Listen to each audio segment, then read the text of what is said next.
नमस्कार साथियों। आज मैं आपको दो चर वाले रैखिक समीकरण से संबंधित चैप्टर 3.2 को बहुत अच्छे तरीके से समझाने वाला हूं। अगर आप मेरे चैनल पर नए हैं तो आप मेरे चैनल को सब्सक्राइब कर लीजिए और बेल आइकन को दबा लीजिए ताकि समय समय पर जब भी मैं वीडियो अपलोड करूं आप तक आसानी से पहुंच सके और जिसका लाभ आप खुद लें और अपने मित्रों को भी दें। तो चलिए देखते हैं आज दो चर वाले रैखिक समीकरण से संबंधित चैप्टर 3.2। जैसा कि आप देख रहे हैं इस चैप्टर में कुल मिला के 3 ही कठिन प्रश्न हैं। 2 प्रश्न तो क्वेश्चन नंबर 1 में हैं और एक क्वेश्चन है शायद 5वां नंबर। तो चलिए समझते हैं कि किस प्रकार से दिए गए कथानक से समीकरण को बनाया जाता है और उसको किस प्रकार से हल किया जाता है। तो देखते हैं। कक्षा x के यानी कि x मतलब 10, कक्षा 10 के 10 विद्यार्थियों ने एक गणित की पहेली प्रतियोगिता में भाग लिया। तो यदि लड़कियों की संख्या लड़कों की संख्या से 4 अधिक हो तो प्रतियोगिता में भाग लिए लड़के और लड़कियों की संख्या ज्ञात कीजिए। तो इस स्टेटमेंट को पढ़ने से आपको थोड़ा भी नहीं लगेगा कि इसमें 2 समीकरण छिपे हुए हैं, 2 इक्वेशन छिपे हुए हैं। तो सबसे पहले आप देखिए यहाँ पर लिखा है कक्षा 10 के 10 विद्यार्थी ने एक गणित की पहेली प्रतियोगिता में भाग लिया। तो यहाँ पर 10 विद्यार्थी है तो इसमें लड़के भी लड़कियां भी हैं लड़के भी हैं। तो यही हमारे 2 चर हैं, एक लड़कियों की संख्या और दूसरी लड़कों की संख्या। तो सपोज दैट कर लेते हैं, मान लेते हैं माना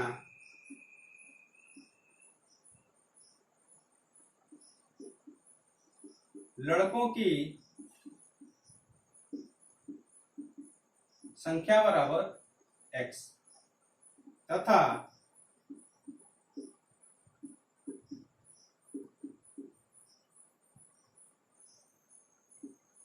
लड़कियों की संख्या बराबर y। तो प्रथम शर्त यानी कि फर्स्ट कंडीशन यही कहता है कि कक्षा 10 के 10 विद्यार्थियों ने, यानी कि लड़के और लड़कियों की कुल संख्या कितनी है यहाँ पे 10, यानी x लड़के और y लड़कियां मिलकर कितनी हो जाती हैं 10। यही आपका हो गया इक्वेशन नंबर फर्स्ट। तो यहां तक का आपने सॉल्व कर लिया। उसके बाद लिखा यदि लड़कियों की संख्या लड़कों की संख्या से 4 अधिक हो। तो यहां देखिए बताया गया है द्वितीय शर्त, लड़कियों की संख्या लड़कों की संख्या से, तो हमने यहां लड़कियों की संख्या क्या मानी है y। तो क्या करेंगे, सबसे पहले लिखेंगे y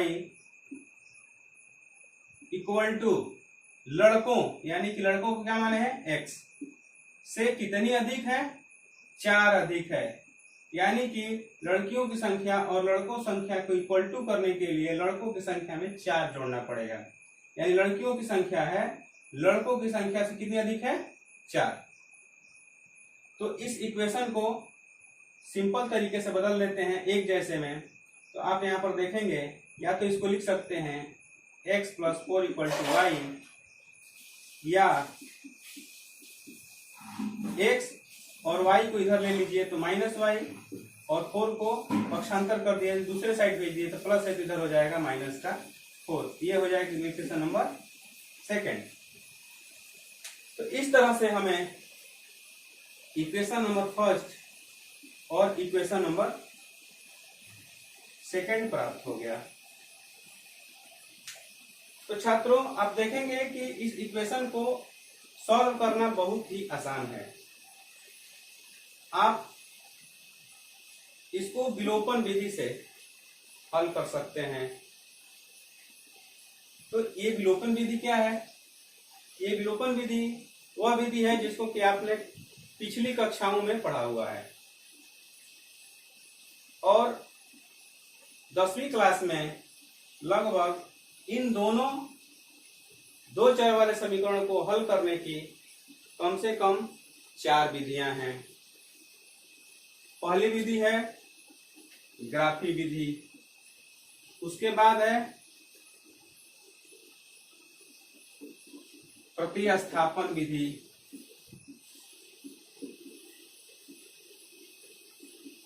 उसके बाद है विलोपन विधि और उसके बाद है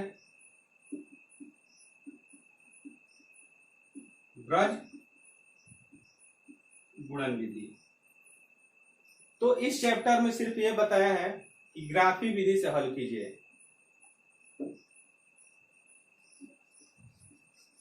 तो चलिए देखते हैं। इन दोनों समीकरणों को ग्राफी विधि से हल करने के लिए सबसे पहले इनके लिए हम टेबल तैयार करते हैं। तो टेबल तैयार करने का प्रोसीजर देख लीजिए। जैसे समीकरण लिख देते हैं 1 से। यहाँ पर समीकरण 1 क्या है हमारा? x + y = 10, या इसको लिखा जा सकता है x = 10 - y। तो यहाँ पर अब टेबल तैयार कर देंगे।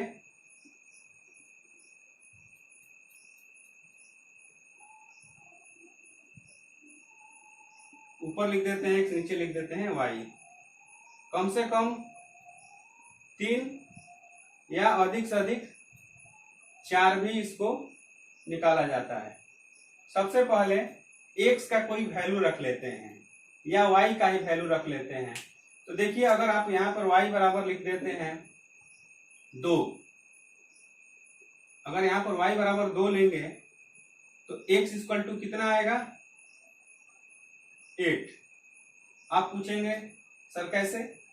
तो सबसे पहले आप देखिए कि अगर यहाँ पर 2 रख लेते हैं तो क्या होगा? 10 में से 2 कम हो जाएगा तो क्या होगा? 8। अगर आप y की जगह 4 रख लेते हैं तो x = कितना आएगा? 10 में से 4 गया 6। कैसे? 10 - 4 = 6। अगर आप y = 6 रख लें तब क्या आएगा? 10 में से 6 जाएगा, कितना बचेगा? 4। इस तरह से एक टेबल तैयार हो गया। अब देखते हैं समीकरण 2 से। समीकरण 2 हमारे पास क्या है? x - y = -4, या इसको ऐसे भी लिख सकते हैं x = y उधर जाएगा तो प्लस का हो जाएगा और माइनस का 4। तब टेबल क्या तैयार होगा? देखिए,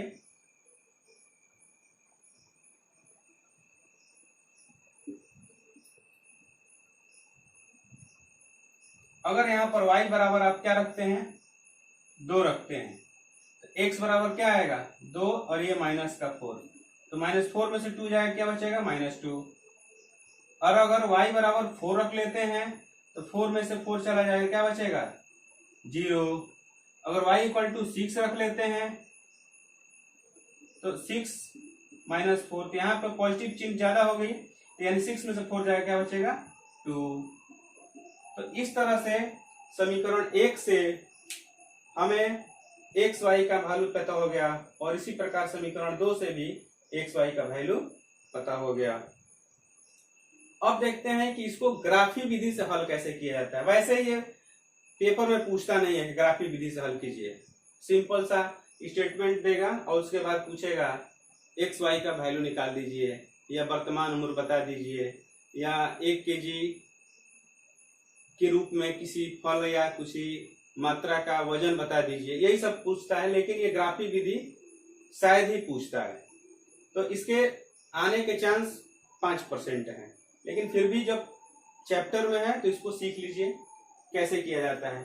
तो सबसे पहले आपने समीकरण 1 से एक्स वाई का मान निकाल लिया, उसके बाद समीकरण 2 से एक्स वाई का मान निकाल लिया।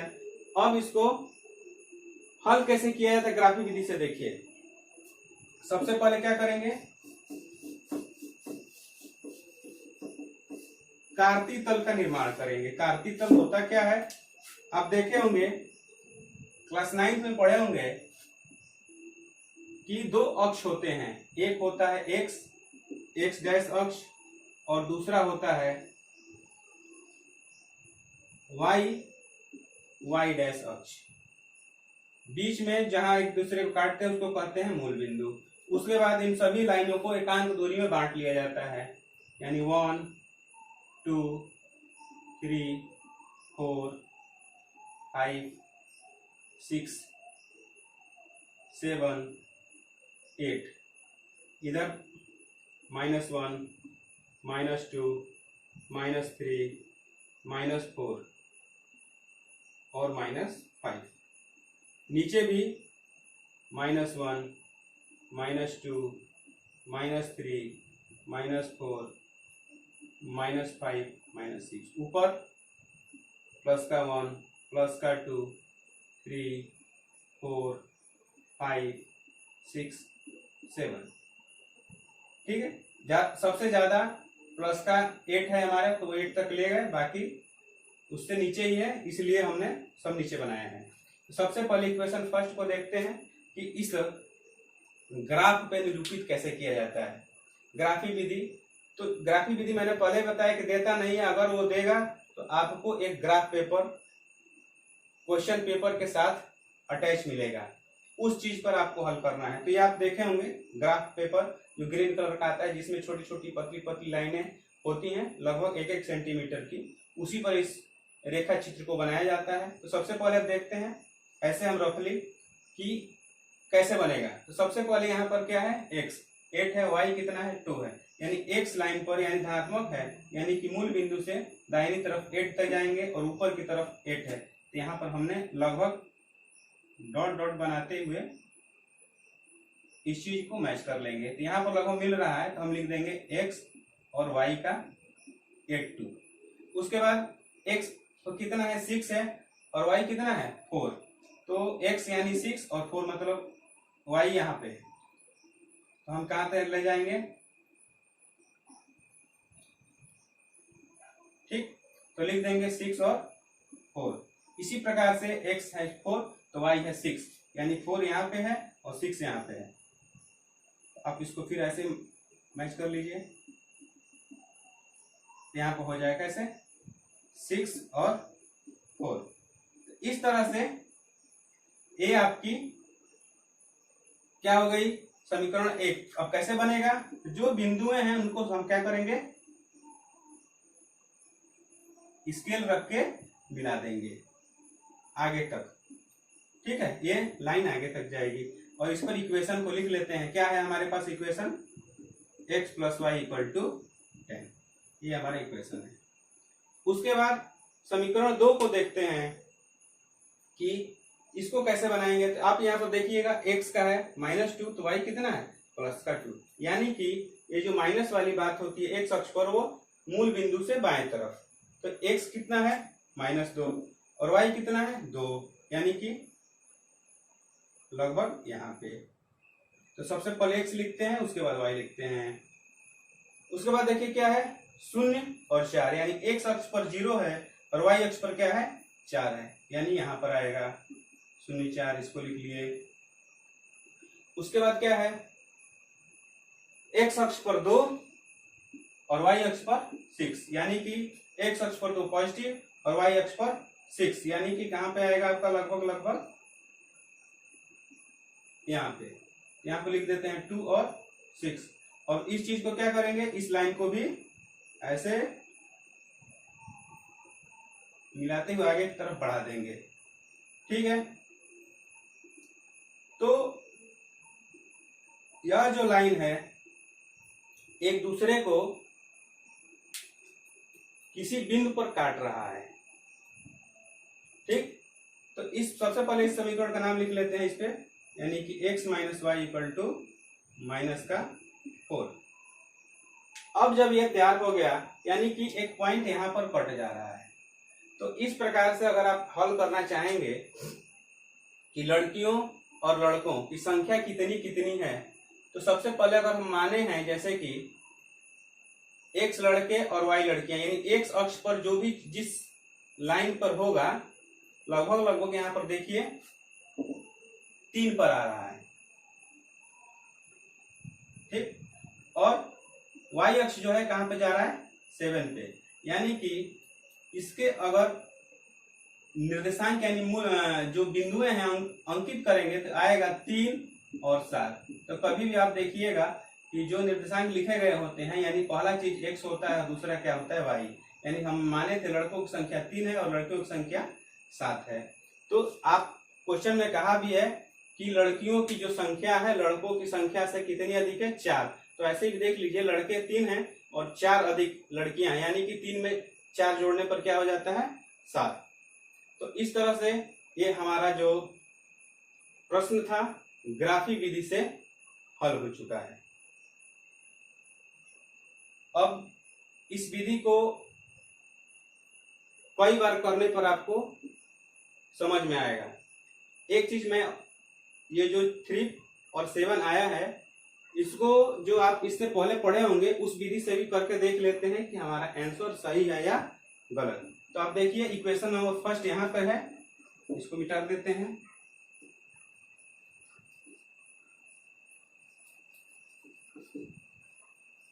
और इस इक्वेशन को पास में लिख लेते हैं, x minus y equal to -4। Equation number ये फर्स्ट है, इक्वेशन नंबर सेकंड है। तब क्या होगा, यहाँ पर देखिए जो दोनों चीजें एक बराबर है, लेकिन यहाँ पर पॉजिटिव है, यहाँ पर निगेटिव है। तो इस समीकरण को आप याद होगा क्या लिखते हैं, जोड़ने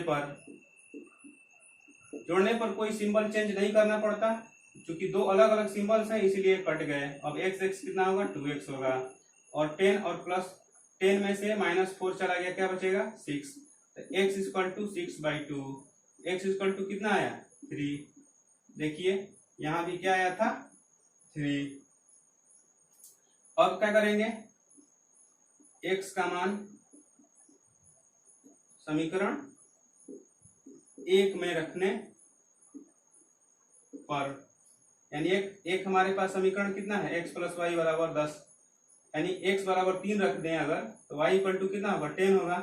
y इक्वल टू 10, ये 3 उधर चला गया तो -3, तो y इक्वल टू कितना हो गया 7, यानी x इक्वल टू 3 हमारा आ ही गया है और y इक्वल टू 7 आ ही गया है। इस तरह से हमारा ग्राफी विधि भी हल हो गया।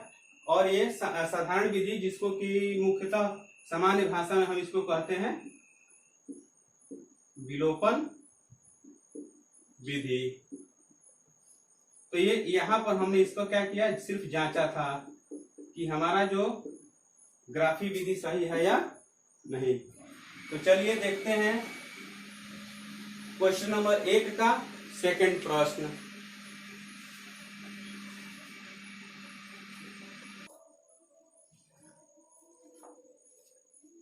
तो देखते हैं दूसरा प्रश्न। 5 पेंसिल तथा 7 कलमों का मूल्य ₹50 है। यानी कि दो चर यहां पर हमें है दिख रहे हैं, यानी पेंसिल और कलम। जबकि 7 पेंसिल और 5 कलमों का कुल मूल्य 46 है। तो आपको बताना है एक पेंसिल का मूल्य तथा एक कलम का मूल्य ज्ञात करना है आपको। थोड़ा सा ये स्टेटमेंट इजी है, जिसको बिल्कुल नहीं समझ में आता होगा उसको भी थोड़ा बहुत समझ में आ ही जाएगा। बार बार आप इस वीडियो को रिवाइंड कर करके देखिए, 100% सफलता आपको हाथ लगेगी। तो देखते हैं 5 पेंसिल तथा 7 कलमों का मूल्य, यानी कि जो चर हैं पेंसिल और कलम है, इसको मान लेते हैं माना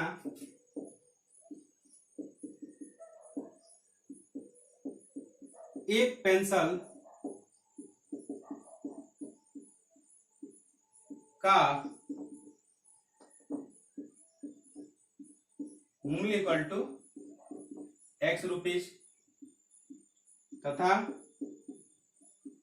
एक कलम का मूल्य इक्वल टू वाई रुपीज। तो प्रथम शर्त यह कहता है आपसे कि 5 पेंसिल तथा 7 कलम का मूल्य 50 है। इसका मतलब यहाँ पर लिखेंगे 5 पेंसिल, पेंसिल को क्या माने हैं x, तो 5x, और यहाँ पर पेन को कलम को क्या माने y, तो कितना होगा 7y, और यहाँ पर हो जाएगा दोनों का कुल मूल्य है 50 रुपीज। यानी कि इक्वेशन नंबर फर्स्ट यहाँ पे आपका तैयार हुआ। सेकंड शर्त क्या है, जबकि कहा है कि यहां तक तो पहले हो गया, उसके बाद कहा है जबकि 7 पेंसिल यानी 7 पेंसिल तथा 5 कलमों का कुल मूल्य 46 रुपीज है। यानी कि यहाँ पर क्या लिखेंगे 7 पेंसिल के लिए x और 5 पेन के लिए 5y, और टोटल इन दोनों का मूल्य कितना है 46 रुपीज। इस तरह से सेकंड इक्वेशन बन गया। आप इस क्वेश्चन को मैं इसके पहले बताया ग्राफिक विधि से या जूस विधि से आपको आता है, सॉल्व कर लीजिए। तो आइए अब एक क्वेश्चन और है जिसको हम देखते हैं।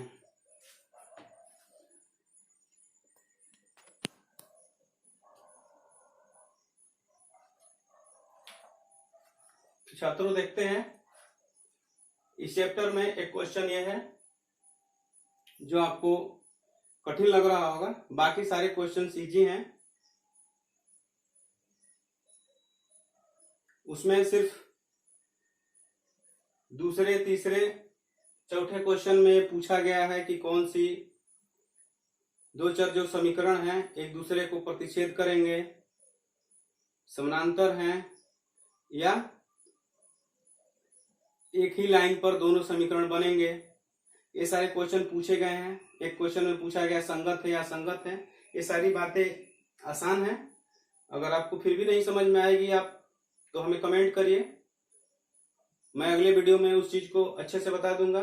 फिलहाल इस क्वेश्चन में, इस चैप्टर में मुझे आपके लिए सिर्फ एक क्वेश्चन कठिन लग रहा है, जिसमें लिखा गया है कि एक आयताकार बाग जिसकी लंबाई चौड़ाई से 4 मीटर अधिक है का अर्ध परिमाप 36 मीटर है। तो बाग की विमाएं ज्ञात कीजिए। यानी कि विमाएं का मतलब हो जाएगा भुजाएं। यानी सबसे पहली तो बात आती है आयत, आयताकार। बाग कैसा है, आयताकार है, यानी कि रेक्टेंगल है। ठीक, तो किसी भी रेक्टेंगल में एक लंबाई होती है, लेंथ होती है, और दूसरी होती है चौड़ाई यानी कि विड्थ। ठीक है, तो अब चूंकि आयताकार बाग है जिसकी लंबाई चौड़ाई से 4 मीटर अधिक है, तो इसमें अगर हम दो चर ढूंढेंगे कि चर कहाँ हैं, तो इसमें ये लंबाई और चौड़ाई यही चर हैं। ठीक है, तो सबसे पहले मान लेंगे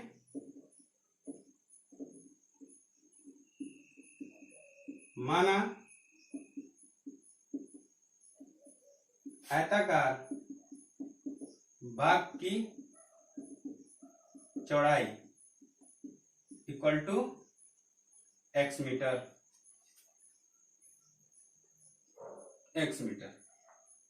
तथा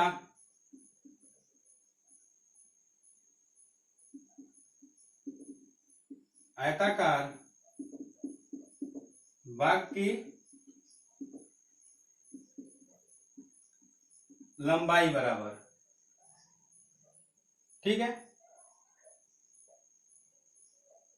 तो यहां पर आयताकार बाग की लंबाई तथा नहीं लिखेंगे, लिखेंगे तो, क्योंकि यहां पे एक कंडीशन बना दिया है कि लंबाई जो है चौड़ाई से 4 मीटर अधिक है। यानी कि लंबाई को अगर यहाँ पर YM मान लेते हैं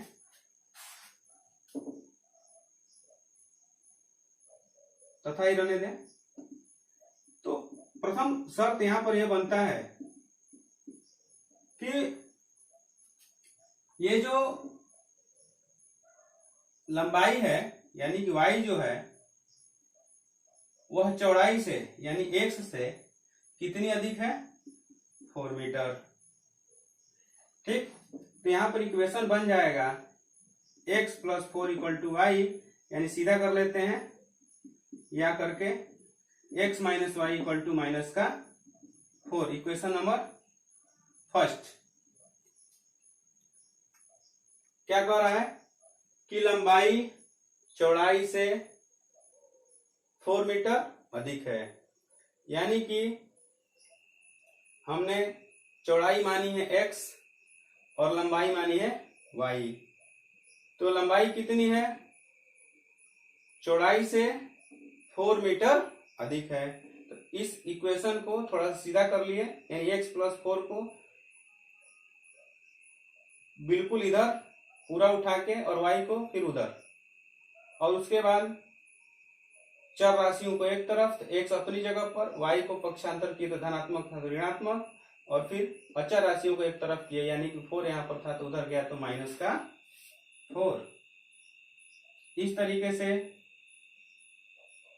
एक इक्वेशन आपका बन गया। द्वितीय शब्द क्या कह रहा है कि का अर्ध परिमाप 36 मीटर है। तो सबसे पहले यहां पर तो लिखेंगे कि आयत का परिमाप, रेक्टेंगल ऑफ पेरीमीटर क्या होता है, 2 इन ब्रैकेट लंबाई धन चौड़ाई, यानी 2 कोष्टक में लंबाई धन चौड़ाई। तो चूंकि अर्ध परिमाप कह रहा है, यानी कि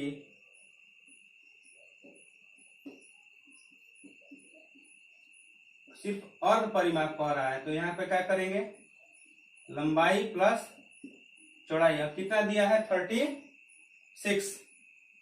तो यहाँ पे लिख लेंगे लंबाई क्या माने हैं y और चौड़ाई क्या माने हैं x इक्वल टू 36, या सीधा कर लें x plus y equal to 36, equation number second. तो इस तरीके से आपको इक्वेशन फर्स्ट मिल गया, इक्वेशन सेकंड मिल गया। तो यहाँ पे लिख देते हैं x minus y equal to minus 4, equation number first, और x plus y equal to 36, equation number second. इसको हल कर लेते हैं, क्योंकि दो चिन्ह अलग अलग हैं। यहाँ सबसे पहले समीकरण को लिख लेते हैं, x minus y equal to minus 4, equation first, और x plus y equal to 36, equation second. अब दोनों को हम विलोपन विधि से हल कर देंगे। आप देखिए कि सिंबल अलग अलग हैं, तो यहाँ पर क्या लिख देंगे, जोड़, यानी कि नीचे की और बाकी किसी का भी सिंबल चेंज नहीं होगा, और y से y कट गया तो क्या होगा 2x, और यहाँ पर 36 में से -4 चला जाएगा, क्या होगा 32। x इक्वल टू कितना होगा 32/2, यानी x इक्वल टू 60। तो x का मान समीकरण 2 में रखने पर, 2 क्या है, x plus y equal to 36 है, x इक्वल टू 60 रख लीजिए, y है 36 है, y इक्वल टू कितना होगा 36, और 60 जाके उधर कम हो जाएगा, यानी y इक्वल टू कितना हो गया 20। तो देखिए आपने क्या माना था, चौड़ाई कितनी है 60 और लंबाई कितनी आ गई 20। तो आप क्वेश्चन में भी कहा है कि जो लंबाई है यानी कि y जो है वह चौड़ाई से 4 मीटर अधिक है, यानी कि आप देख भी रहे हैं कि y जो है यह x से 4 अधिक है। तो इस तरह से 3.2 के जितने भी कठिन प्रश्न थे उनको हमने बहुत आसान तरीके से समझा दिया है। आप इस वीडियो को देखिए और लाभ उठाइए और अपने दोस्तों में भी इस वीडियो को शेयर कीजिए। और अभी तक आपने अगर हमारे चैनल को सब्सक्राइब नहीं किया है तो सब्सक्राइब कर लीजिए और बेल आइकन को दबा दीजिए ताकि समय समय पर जब भी मैं वीडियो अपलोड करूं आपको मिलती रहे। धन्यवाद।